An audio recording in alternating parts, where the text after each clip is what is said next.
Do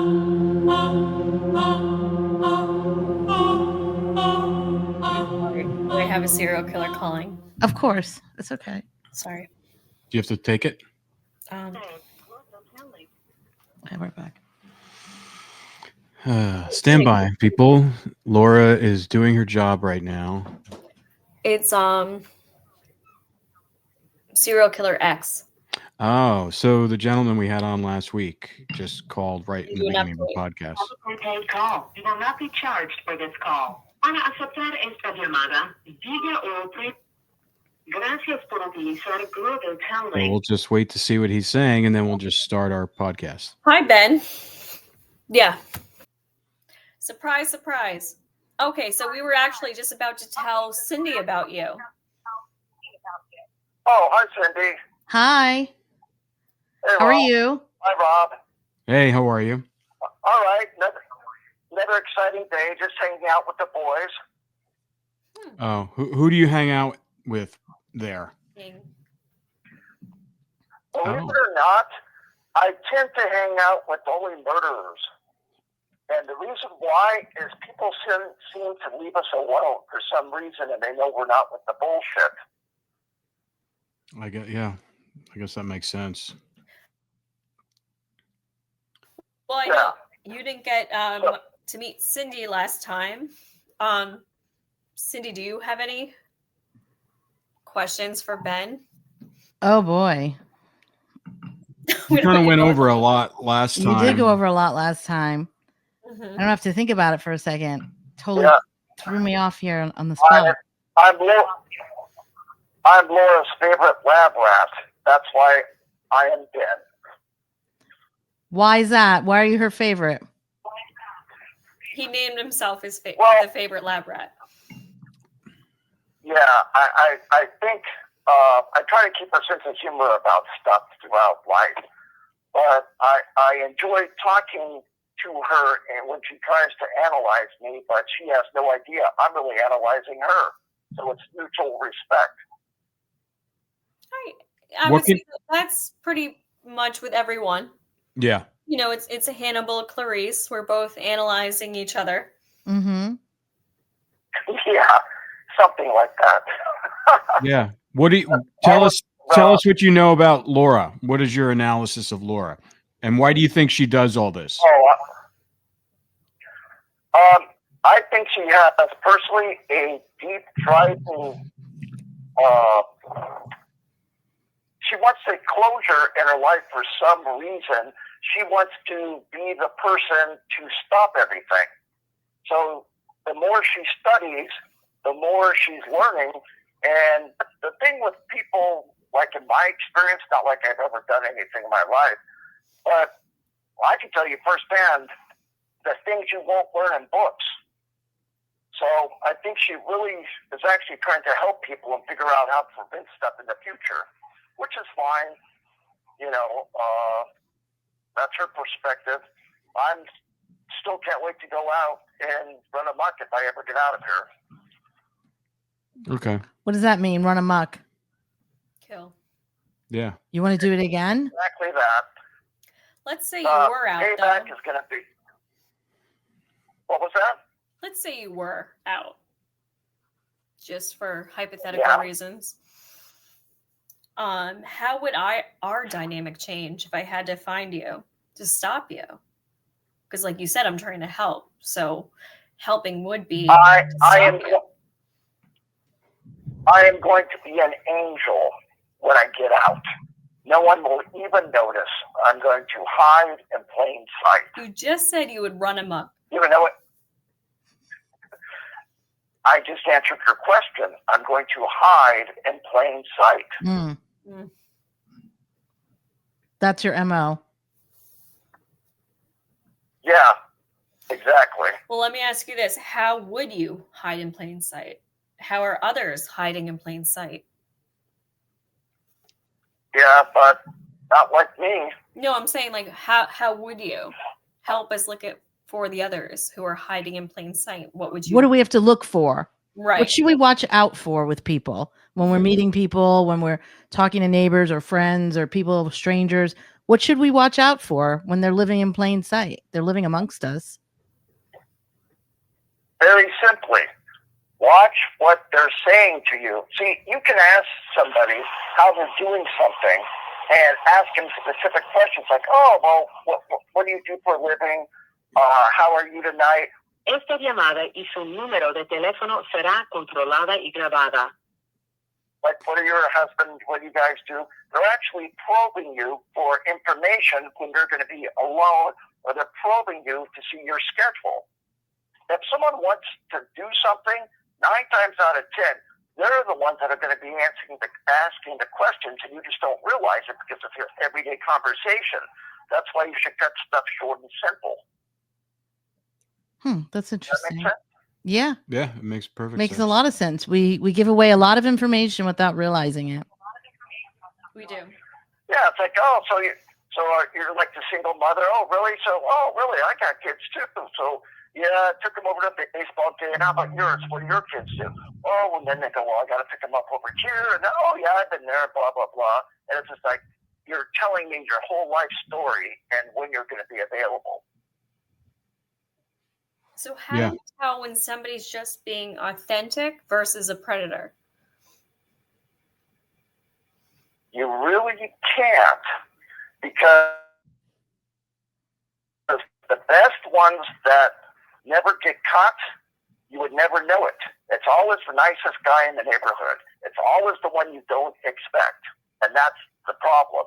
It's when you start stereotyping people because they look a certain way, that's going to throw you completely off. And the answer lies before you, or the answer is standing next to you, or the answer is going out with your best friends, and you just don't realize it.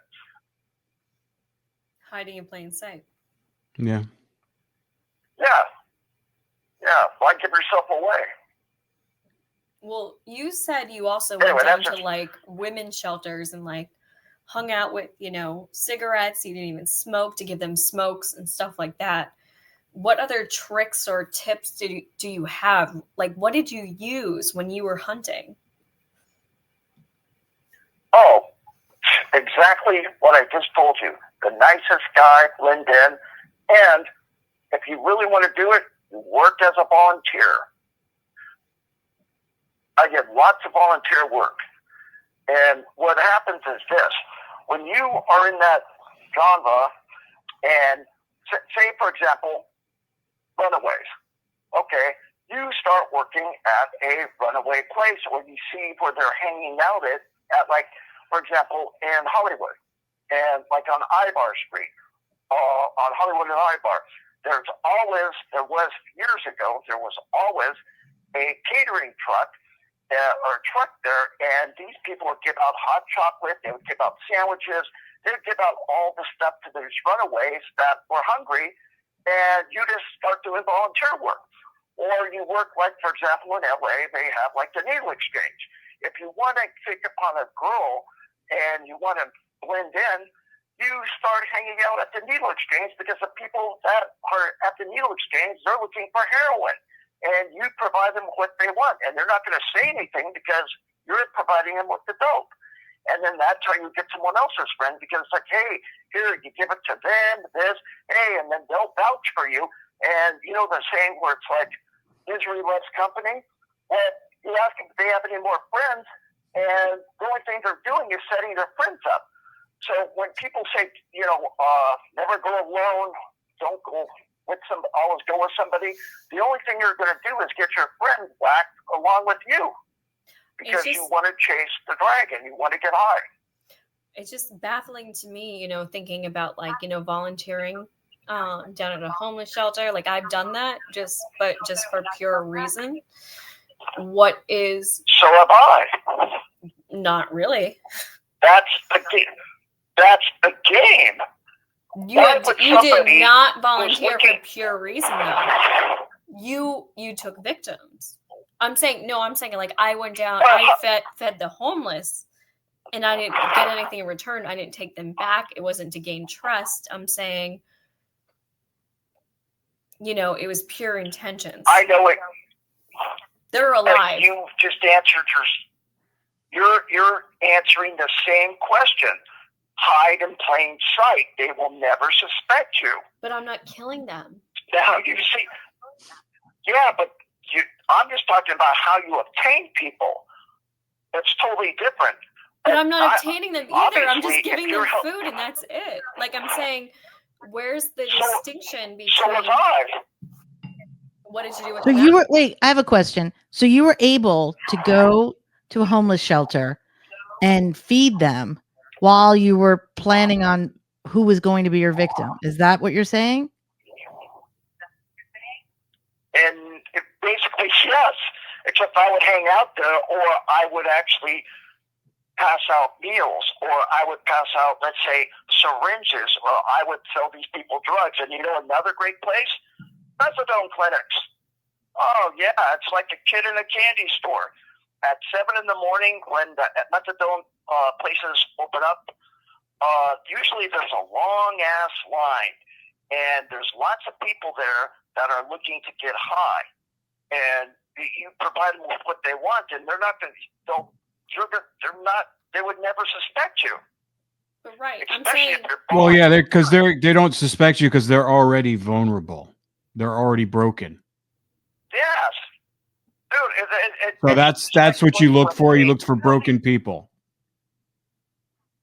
You know how many times I've gone to an AA meeting where there's hundreds of people and I have 13 step girls? You know what that is? No. 13, okay, you got the 12 steps of AA. 13th step is when you take advantage of somebody for sex.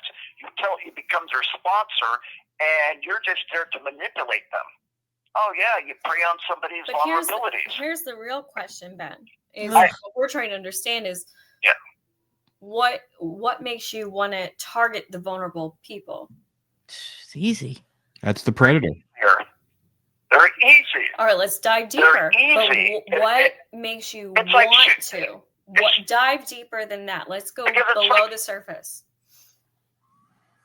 It's like shooting fish in a barrel. I get it's look easy. for a I'm certain saying type let's of go person. deeper. Let's go deeper than that. Where does it stem from? What does it come from? Let's go deeper. Oh, I would say it's that right then and there, because why would you want to make a big scene if that's what your intentions are? No. I'm saying what makes you want to go after vulnerable people? Yeah. What do you think that happened? You know, that as part of you that motivates you to look for vulnerable people. What do you think it's in your makeup? Payback is a bitch.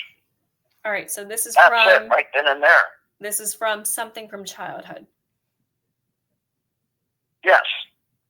And it just manifests into running amok and going out of control. Well, actually, not out of control. It just manifests into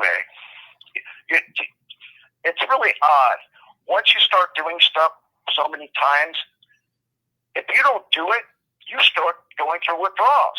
I hate to say it, but that's something you should talk about one time, Laura, is like when people start having withdrawals because they haven't been able to do anything and they get really antsy. It's like an addiction. We will. We'll cover that in the 7 stages, but we want to go deeper with you, Yeah. that we have you on the phone for the short amount of time that we do have you. Okay, so obviously this is stemming from something much, much deeper. Did you ever feel, when was the last I remember.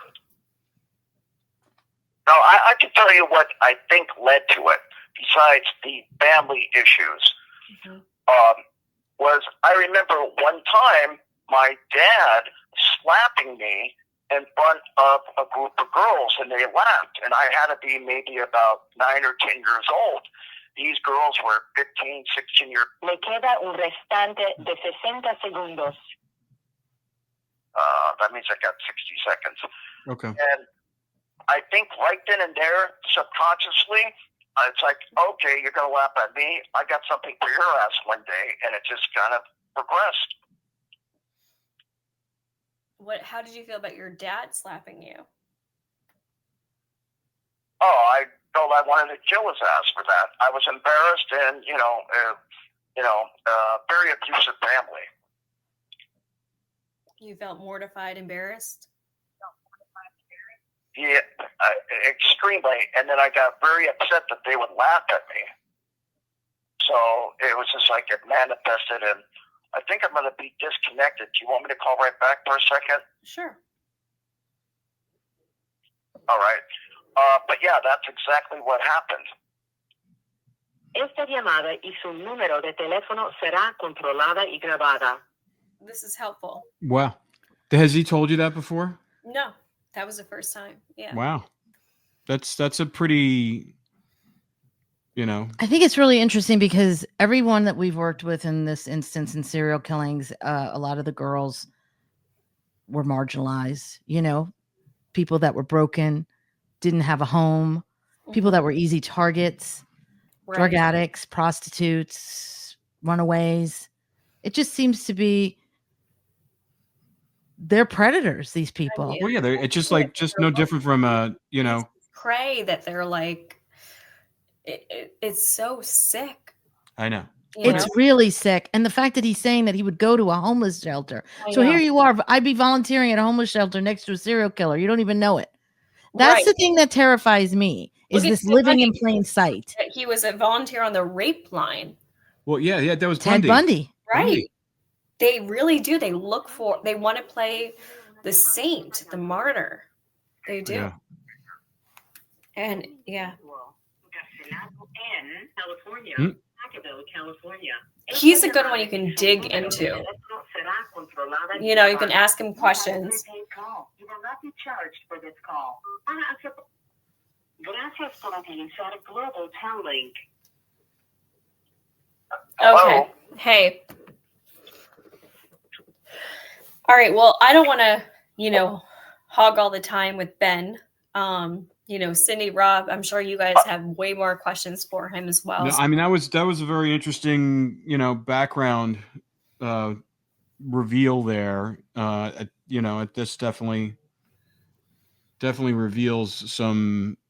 When did you first discover that you think that was like a triggering moment for you? It kind of manifested over the years. And I went always to this day, I still have flashbacks. And it's just like, okay, rich stuck-up bitch, I got something for your ass one day. I think I somewhat talked about that last time. Mm-hmm. But yeah, I think it's one of those things that triggered me off. And I just took it to a whole new extreme. But I look at it this way. If I think this way, and I did what I did, what makes anyone think I'm the only one? We know you're not. Yeah, we know. Yeah, exactly. We just want to understand how you go from being angry in that moment and being triggered. Right. We're all just trying to understand it. We are all just trying to understand. And going from that to the extreme of taking someone's life. Mm-hmm. That's what we're not understanding. Multiple times. Yeah, I've never done that. Let's just say it was all a misunderstanding.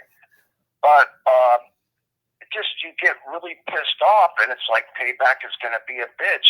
And then when you have time to think about it, it just manifests, and you get more and more and more outrage. And it's like, oh, okay, you want to talk to me that way? I got something for your ass. And it's like you only knew who you're dealing with.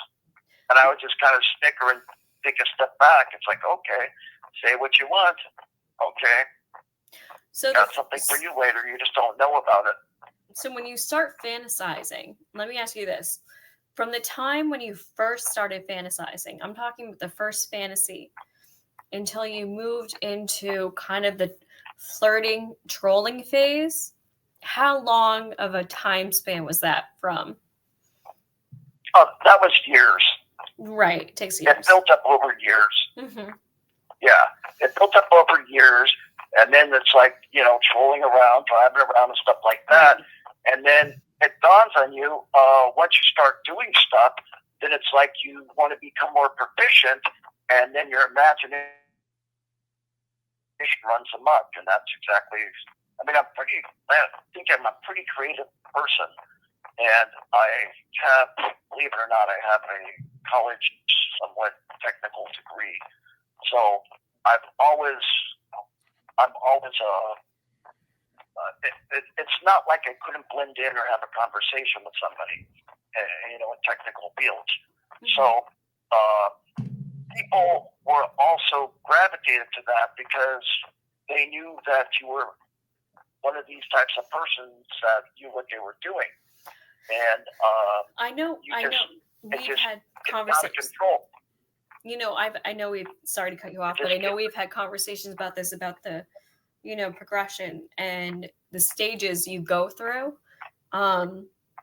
Would you say after, you go through the 7 stages, which is, the fantasy, the flirting, the trolling, the hunting, the murder, the depression period, and it cycles back, would you say that it intensifies every time around and it almost starts to become quicker?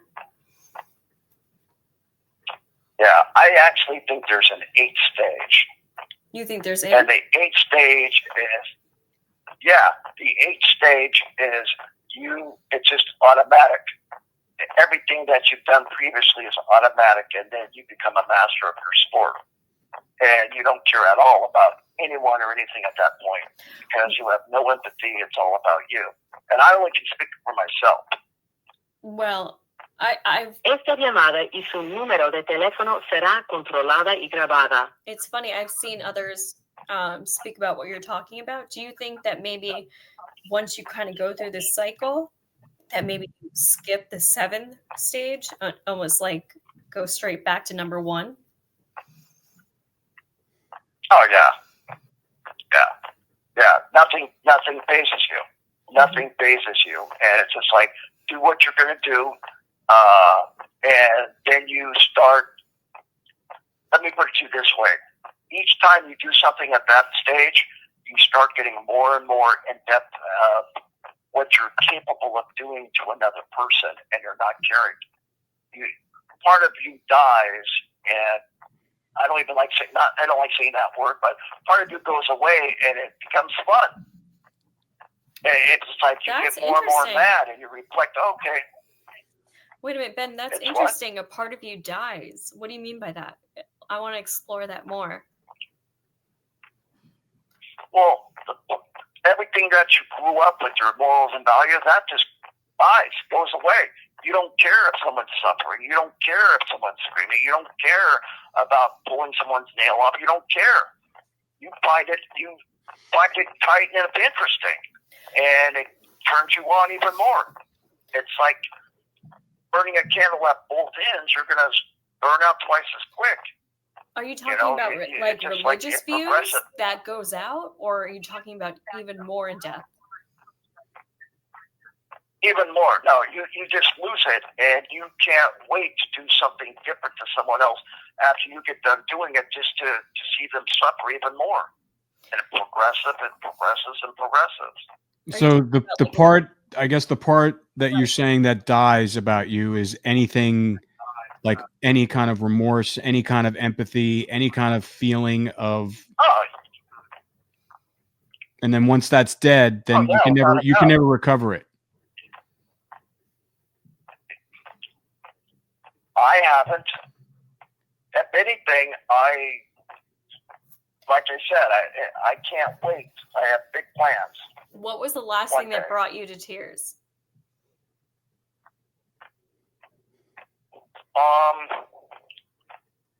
I think it was probably when my girlfriend left, and for this guy who ended up mysteriously dying. What year was that? Let's just say it was in the 90s. When was the last time you shed a tear? That was it. I was devastated. I was absolutely devastated that this could happen to me, and it's just like, bam. So you felt rejected from the girlfriend. You felt rejected from your father. Well, shamed too. Yeah. What about your mother? Tell me about your mother. Alcoholic. Wasn't she a teacher? Well, I don't want to talk about my family that much, but she was an alcoholic. Was she there for you emotionally? What was that? Was she there for you emotionally? Yeah, I wasn't there for anyone emotionally because I never let myself open up to anybody, even growing up. I don't want people to get in my head. I just never really opened up to people my entire life, especially them.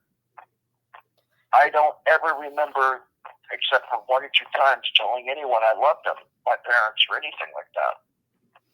Well, you're opening up to us now. You're being very vulnerable with us right now. Yeah, but it doesn't mean anything now because everyone... Le queda un restante de 60 segundos. That's not true. Passed away. I greatly appreciate you being vulnerable, especially on air with us. Oh, no.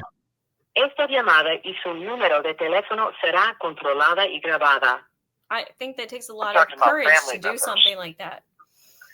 Oh, you're talking about family members. Okay. Mm-hmm. Yeah, I'm talking about family members that passed away. Well, clearly so you have really nothing left. You are able to be vulnerable. You have been with us for the last. But it's not. I really don't. What I'm telling you, if I was vulnerable and felt I was going to be vulnerable, I wouldn't be saying this. Mm-hmm. You know, now you can look back. Now you can look back, and it's like you don't care. I don't care. But you asked me how I felt at the time, and I'm just telling you. Yeah. I think I got to go here in a minute. I'm getting ready to get. Okay. He might have got scared. You what? He might have got scared. Ford hung up on Rob and I because I think we pushed a little too hard. Yeah, you push that one. Sometimes when we exactly. It was a little too Dr. Phil for him. Did he kill that the man she was with? Oh, totally. Yeah. Mysteriously died. He killed right. Yeah. Well, he definitely segues into what if people haven't seen, Laura in the last week and a half has been in the press pretty heavily. 2 Daily Mail articles, one talking about her, work with Predatory, and the second kind of talking about, her, just mapping out what she's learned and it's not even just my work with Predatory, all of our work. Right. Yeah. Yeah. I mean, they shouted out the podcast, which was awesome. They did. Thank you so much. We're so proud of you. It's such a big deal to be in the international press like that. And you deserve it, Laura. You've worked so hard over the years. The fact that, finally, after, we've had soil samples taken for testing. I mean, after so many years of I feel like I've been pot banging. No, you have. I mean, we feel the same way. It's like you have all this amazing information. We're trying to get these victims home, and it's like we're banging our head against the wall. Videotapes of us being up there with the mental shelters getting a hit, and it's like they're there, they're right there, and it's been a fight. But we're moving. I mean, you started this thing, over a decade ago, and I guess did you think you were ever going to get to this point? Did you think you were 10 years? I think about now, 2014, when I sent out those questionnaires to all of them, and I was like, no one's going to respond to me. I was like, no one's going to help me with the study. And it's 10 years later, I'm like, oh my, I'm flooded. Yes. I mean, and I've known they said this before, but just for listeners who are just tuning in, we do the podcast with her once a week. But Laura is on it. She's 7-Eleven for this cause. I mean, it's literally 24/7. It's 24/7. I mean, she's just, we can't leave voicemails on her voice message machine because it's always full. Yeah. So it's, I mean, more than likely she might get another call from, we were about to start this podcast. We had no clue Ben or serial killer X, and for some people may figure it out, but we just don't want to kind of glorify him any more than he is. No. But that just kind of happened, like right before we started recording. Right. So we just kind of rolled into it, and what happened is what you saw, guys. You saw somebody who was a brutal killer finally open up to her and us, and it was Getting too close for him. Yeah, exactly. Close. We kind of pry too deep, and they know they're being recorded, and they get. They don't want to seem vulnerable to anybody else. Mhm. But Right. I mean, it's like I said. I mean, we don't call you the whisperer for nothing. Right. I mean, you might want to put on this air like there's big bad, but the thing is, it's all stems back to them being a little boy. Yeah. And they don't want to touch that. No guy does. Going to prisons, they don't want to touch it. No, I mean, even people not in prison, guys don't want to be that vulnerable, Right. talking about the thing that made them feel less than, shamed, and just embarrassed, and I can see how that would be. My thing is, though, like, so many people are abused and hit and shamed and treated poorly. What happens? Why does this person take it to this level? Like, goes from that to killing all these people, innocent people? Well, it boggles my mind. I just don't understand. There are 6 different trauma responses to abuse or any type of neglect. And one of these 6 can stem off into different aspects. One can go into self-harm, suicidal thoughts, self-harm. There's one part that goes into homicidal thoughts and harming others. There's different aspects of each person who deals with trauma. It just depends. A lot of it, deals with neurochemistry or just your well-being or upbringing. A lot of, things play a part in how we deal with trauma too. It really depends on how we're, raised, and then how we, embrace adulthood. And if there's a lot of trauma from the past, there's many factors that are going to play a part into that. So when you're looking at a serial killer, a lot of them do have a ton of abuse, a ton of trauma, a lot of them sexual trauma, a lot of them physical trauma, it's a lot of different types of trauma coupled on top of that. So, not saying that there's a lot of people who have that same type of trauma from childhood and they go on to help others. They go into psychology. Sure. There's a lot of people like that. They break the cycle. They do. There's many people who do that. And then there's this 1% of people, 1% of the 6 population that do break off. And they become mass shooters. They become, spree killers. They become serial killers. They become drug addicts. They become, Right. There's many different ways. I mean, drug or addicts. they become, they can become, prostitutes. I mean, it's like all it's whatever manifest that's broken. Ways, we're all different, and our neurochemistry plays a big part. How we're raised is a big part. There's so many different aspects into determining who we become. But you're right. Yeah, serial killers. I mean, a lot of people have a lot of abuse, sexual abuse, physical abuse, neglect, and they don't become serial killers, spree killers, mass murderers. And I think I remember someone said this, and I don't know who it was, but it really kind of rang true. It's like when you think about what Ben or serial killer X, as we call him, when you think about it and you listen to him, at some point he was someone's baby. He was like, just like all of us. He started with a fresh slate. All babies. And it's like, at what point in that development where, because we're like a martini shaker of chromosomes, and then, and DNA, and who knows. But I always think about that, like Ted Bundy, he was a baby, Charles Manson, he was a baby. These were all people that started the same way, in an innocent way, in an innocent, and then when did that loss of illusion happen for them? I mean, I think we can kind of talk about it in a bunch of different ways, but who knows? But I thought it was interesting what he said, that he lost humanity once he did it, and then he he went dead. because then you become what? Are you possessed by a demon? Like what happens to you? I think it's come more like almost like a lab experiment. But he explained it in a very kind of simple way. He goes, he became, as soon as he committed something as atrocious as taking someone else's life brutally, that part, anything in good in him that was even lingering, is dead. And he said, he goes, you can never retrieve that. You know, and Ford said something like that to me, and I said, well, how do you explain, you know, you being Catholic? And he goes, well, I can't explain that because, you know, he was still devout Catholic. Right. And I was like, he was like, I can't explain that.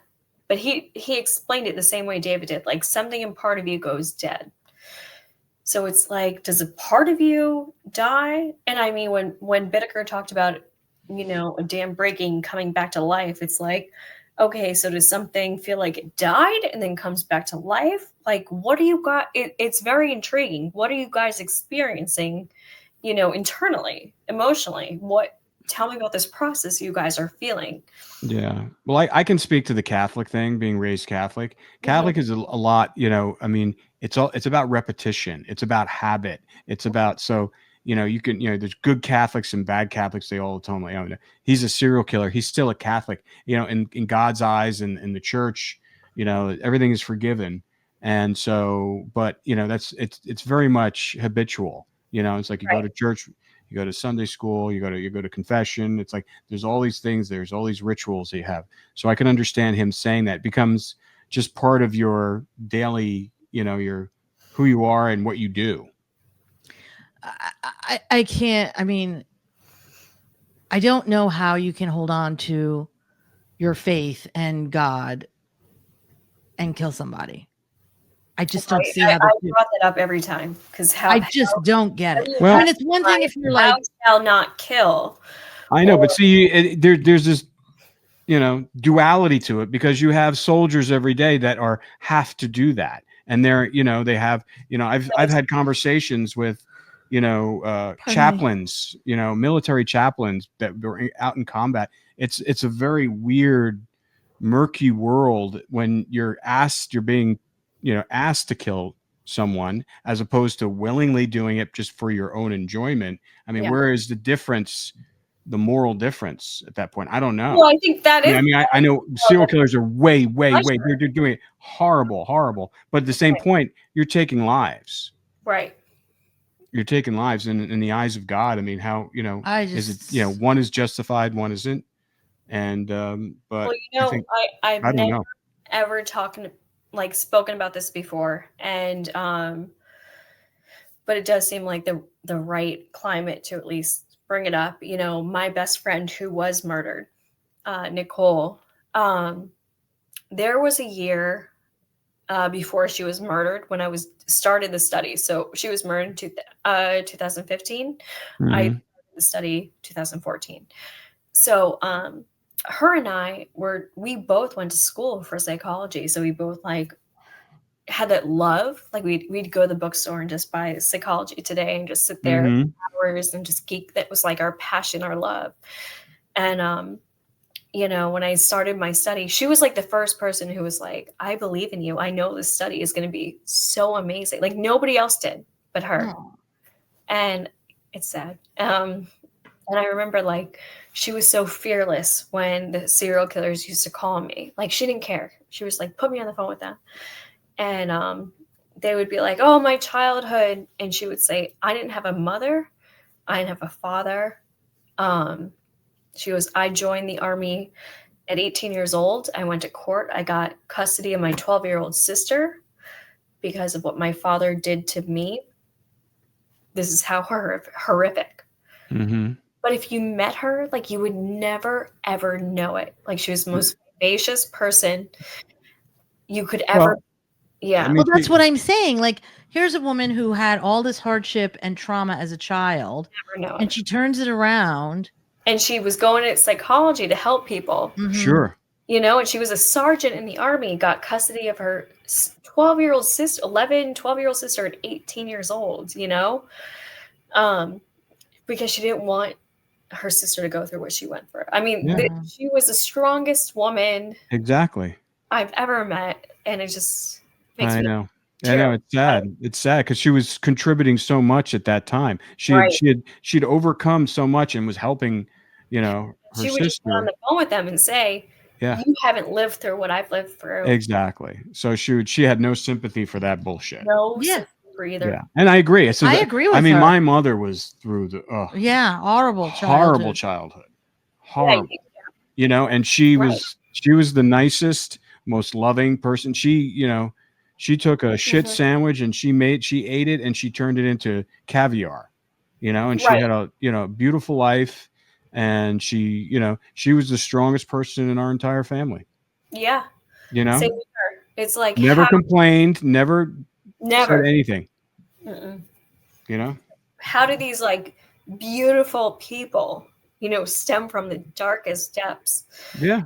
And then it's like, then you have these other ones that go the complete opposite. It's like some help and some hurt. It's literally like crossroads. Well, we can all be grateful that there's way more of your friend and my mother and the good people out there who've overcome these insurmountable odds and abuse to become amazing people, as opposed to it's a very low percentage of the ones that actually the recessive genes in society who become like Ben, serial killer X, and all the other ones you talk to.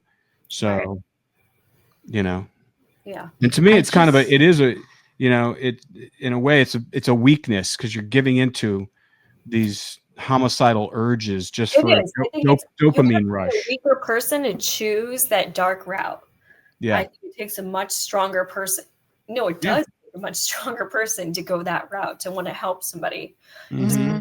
My pain doesn't matter, and I want to help others who I don't want anybody else to go through what I've gone through. It's the people who are weak who go, you know what, I've been hurt. I'm going to hurt others. Yeah. The weak person who does that. Hurt people.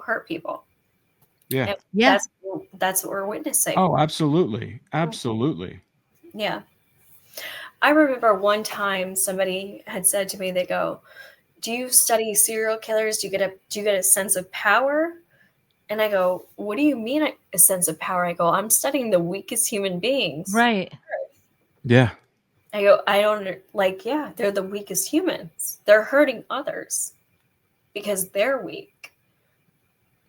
Right. They're not dealing with their trauma. They're taking this easy way out of like, I'm going to expunge my trauma onto you because I don't want to feel it. So now I'm mad, so here's my rage. Right. Exactly. Here's my rage. I'm going to take it out on you. Like a child. I'm going to find the other weakest person in society. I'm going to go troll the methadone clinics.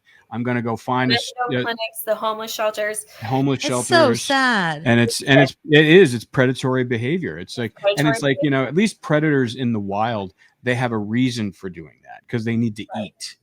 But, they do too look for the most vulnerable and the weakest and the easiest catch because they don't want to expend a lot of energy doing it.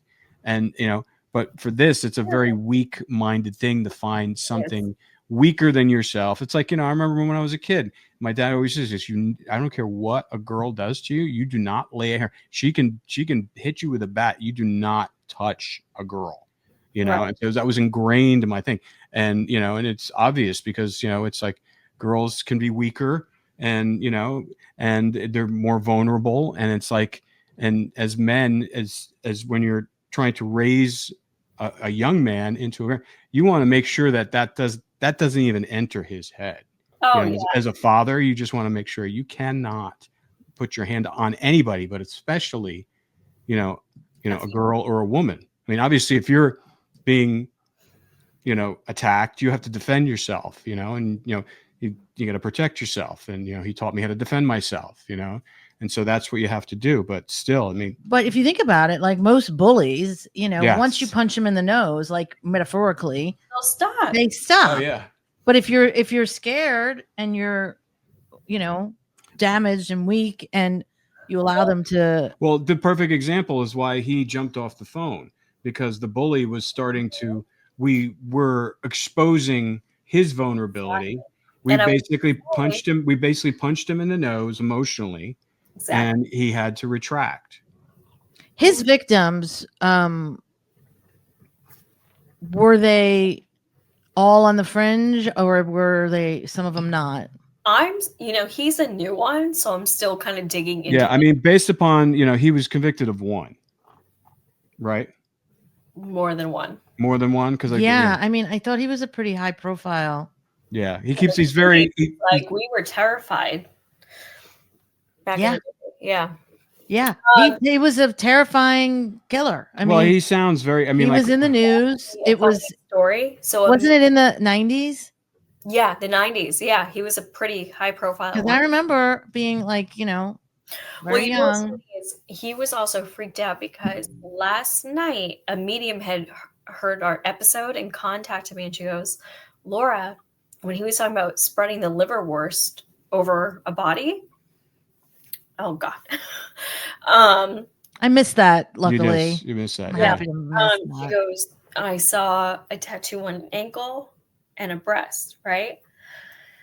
So last night when he called, I go, were there any tattoos? And he was just like, why? And I had said, I started prying, and I said, no, I think I go, no, just tell me if there's any tattoos. And he goes, there was one on an ankle and a breast. Whoa. Yeah, no joke. And then I go, interesting. Well, wait a minute. Is that information that's available? No, I didn't even know this information. This was a medium who contacted me, said, Laura, I see this on a girl's ankle and a breast. And you didn't identify him, so how would they know who it is? No way. We didn't identify him either. That's true. So they don't know who it is. So we know. You and I know that mediums. This person had no idea. Yeah. There was a tattoo on the ankle and the breast. So I said to him, I go, I know there was an ankle tattoo and a breast tattoo. And I didn't even tell him what she told me what they were, even. That's how specific she was. And he said to me, he was like, no, I said, where were they? He goes, ankle and breast. And I said, a medium reached out to me and I know what they were of. So I gave it to, he freaked out, hung up. Because he was like, this is getting too... Sure, he got scared because now he's like, oh shit, the people I killed are not going to haunt me. So then I gave it to another they should. Here's what was on the ankle, and here is what was on the breast. I go, I need you to confirm because I know he won't say it on the recorded phone, but I want you to report back to me. He's like, I got you. So you asked someone else there? Mm-hmm. So did he confirm it? No, I'm still waiting to hear back, but he'll confirm it. Yeah. But what did the medium say what the spirit was trying to say? She was just like, I'm seeing an ankle and a breast. She just saw a vision. She just saw a vision when she was listening and heard him describe it. And I said, did any of them have a tattoo? And he goes, there was one on the ankle and the breast. And I was like, oh my God. And I go, so a medium reached out to me. And that's when he got all freaked out. Yeah. And he hung up. It's just, to me, again, with the randomness of the victims, I think it's just so terrifying and scary. Like, I mean, I was in a few situations in my youth where, scary things had happened and I luckily walked away. My friends walked away. But we always think about like how many times we had been in vulnerable situations and something terrible could have happened. Like, how do they pick these victims? Like, he explained it very clearly. I know, but it's like, to me, I just feel like there's more to it. There's maybe it is the DNA attracting each other. Maybe it is something else. It's something deeper than that. I don't think it's just random. Well, I think he explained it completely. It's just, people can be in the wrong place at the wrong time. There is something deeper too, because then there's ones that are high risk victims that are picked up too. Right. Yeah. So how? Yeah. And the thing is, he goes, the rich, prissy bitches, which is what Norris used to tell me. And I was like, wait, what? That sounds like these guys got heavily embarrassed and rejected by women when they were younger. These are men who hate women. Right. But how do you take that anger? How do you pick, like, that's what I don't understand is like, I keep asking them, I go, how do you look at a girl and go, she's a rich, prissy bitch? And like, I've asked them. They say it. Oh, I've been called. I'm sure you have to. One thing, Rob, can you tell if like a girl's like prissy? I don't know. Maybe Well, I listen. You can. It all depends on here. Here it comes. I mean, most of those guys had, at least from my experience with people that I've known and people I've grown up with, had some sort of difficult or complicated relationship with their mother. Absolutely. And it was usually a mother that was very domineering. Yep. And a mother who was shame them. Yes, and shame I knew them. someone who the mother would. That's just my dime store psychology based upon what I know, but no, it's true. I mean his mother would shame him as an adult in front of people, and he would say things like, "Oh, I'm gonna put this girl in a cage," and we thought he was joking, but who was it joking? Was he joking? We don't know. But it's a weird thing to say. Didn't have the mother like that. The sickos who. Well, he talked about he was very, he cut us off there too. He goes, my mom was an alcoholic. Okay, so yeah, which means that was the first time he ever said that, by the way. Yeah, and so to the level of what he's saying, and he's talked about how his parents were horrible to him. So I would imagine an alcoholic home, which I was familiar with. It can go either way. And it's like, and it gets passed on. And it was probably her mother or her father before that was an alcoholic. It is just, and there's very, some people break the cycle, and he broke the cycle by literally turning it upside down, like trying to, and that was his way of breaking the cycle. I don't know the name of his sister, but he has told me his sister is a political figure in Los Angeles. Okay, well, we can find that out. Yeah, he did come from. I do remember that. No, he did. He does. He was a successful man, a businessman. He was very well known in the world. I mean, yeah, he was. And his father, which he told me, did work with chemicals. He was some type of, I don't know, but he knew chemistry. But that's where, kind of like Dahmer, that's why there's not many remnants, I guess you could say. Yeah. Well, it's like, when we were dealing with Guy Ridgway's family, we were talking, I mean, his older brother was the nicest man. In fact, he was so stressed out about doing the documentary, like literally a week before it, he had a heart attack. Oh, it's like, and, but he was there was like totally different personalities, and his niece who worked for us, who, we started the documentary with, I mean, she was very nice. She was just very normal. The whole family was very kind of, and then you have this thing that just happened. You have this one person in your family that just kind of is. No, it does happen, because I can tell you, I get a call this week from Trenton State Prison, and they go, and the inmate said, I don't know how you are related to him, but like, I have no idea how you are related to this monster. Talking about my cousin. Oh, yeah. Okay. And they're like, I've tried to talk to him. I've tried to say, like, reason with him. They're like, it's like two polar opposites. And I was like, yeah. Yeah. Like, he was like, I won't even talk to him anymore. He was like, he is a monster. Yeah. And he goes, I just can't believe that you two come from the same DNA family. He was like, I cannot believe it. Well, I mean, as we found out, I mean, the DNA that floats around both you and Cindy. Yeah. Oh, wait, what's our cousin? Douglas Clark? Oh, we have a few. Yeah. It's not just Douglas Clark. It's not just Douglas. So we have a few. We're with the Hopkins line. And I forgot which other line you were connected to. You were connected to me on the Hopkins line. And you're both related. You two. And we're related. And yeah. Mm-hmm. It's very interesting. Yeah. But you wonder, I mean, I still believe there's something to that. I think there might be, because it just seems too coincidental to all be. Mm-hmm. It's too interconnected not to be, Mm-hmm. Yeah. Well, I'm glad listen, it was very fortuitous. Very interesting. Very fortuitous that he called. I mean, we weren't even planning on like talking to him tonight. And then he just kind of called right in the beginning. And we had a whole other thing we were going to talk about. The devil, and he shall appear. Oh my God. Oof.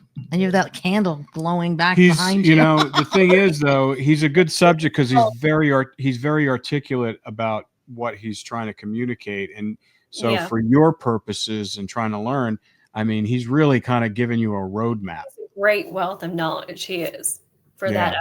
aspect, for sure. And I don't know, has he ever talked to anybody about this before? No, and he's because I've said to him, I go, "Don't you talk to like the prison psychologist about this?" And he goes, "No, you're you're the first person I felt, safe enough to talk about this." He goes, "I'm just worried like a prison psychologist or somebody is going to go back to law enforcement." He goes, Yeah. "But with you, there's a safety." And I was, Does he really think he's going to get out? Well, no, but he's just. I don't think he really believes that. I think that's a shade. That's a facade. yeah, I think he knows he's stuck there, but he's just. I mean, they all hold Well, on. listen, it's California. You never know. No, well, they're not. Yeah, Menendez. you're right. They're You not never letting. know. They're not letting them. Never in my life did I ever think death row would be dismantled. Yeah. True. I never thought in my lifetime I would ever see that. So I really can't speak. Right. I mean, because as soon as they did that, didn't there was like this? They were all kind of lining up to get their cases relooked at. Yeah, and I mean, a lot And- of them. We're gonna waste money on this. Well, no, I mean it's like Come on, it's California. They'll do it.